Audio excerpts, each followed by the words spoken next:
In vain I have struggled. It will not do.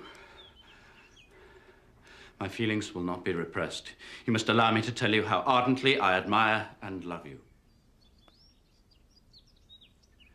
In declaring myself thus, I am fully aware that I will be going expressly against the wishes of my family, my friends, and I hardly need add my own better judgment. The relative situation of our families is such that any alliance between us must be regarded as a highly reprehensible connection.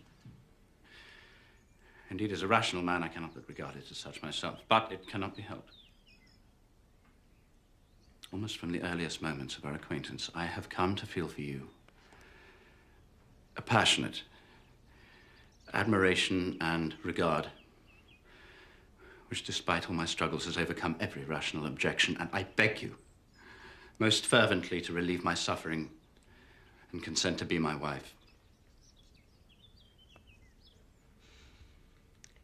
In such cases as these, I believe the established mode is to express a sense of obligation. But I cannot.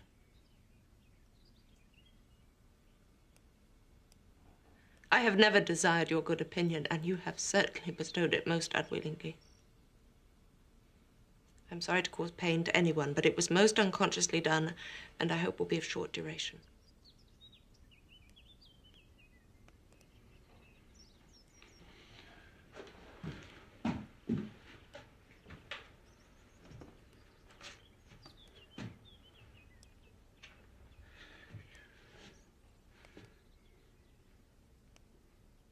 And this is all the reply I'm to expect. I might wonder why, with so little effort at civility, I'm rejected. And I might wonder why, with so evident a desire to offend and insult me, you chose to tell me that you like me against your will, against your reason, and even against your character. Was this not some excuse for incivility if I was uncivil? I have every reason in the world to think ill of you. Do you think any consideration would tempt me to accept the man who's been the means of ruining the happiness of a most beloved sister? Can you deny that you have done it? I have no wish to deny it.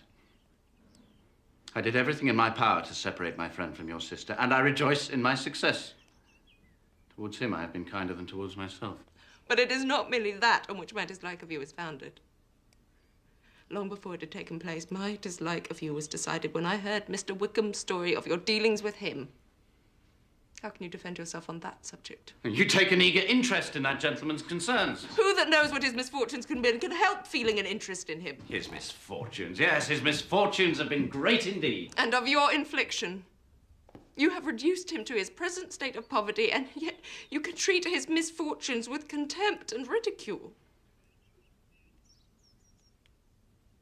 And this is your opinion of me? My faults by this calculation are heavy indeed.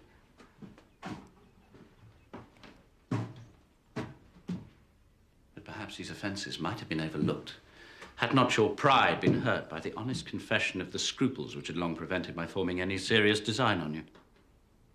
Had I concealed my struggles and flattered you.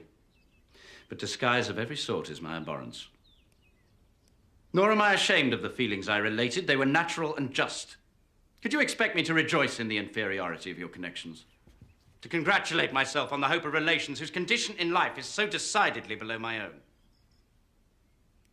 You're mistaken, Mr. Darcy. The motive of your declaration merely spared me any concern I might have felt in refusing you had you behaved in a more gentlemanlike manner.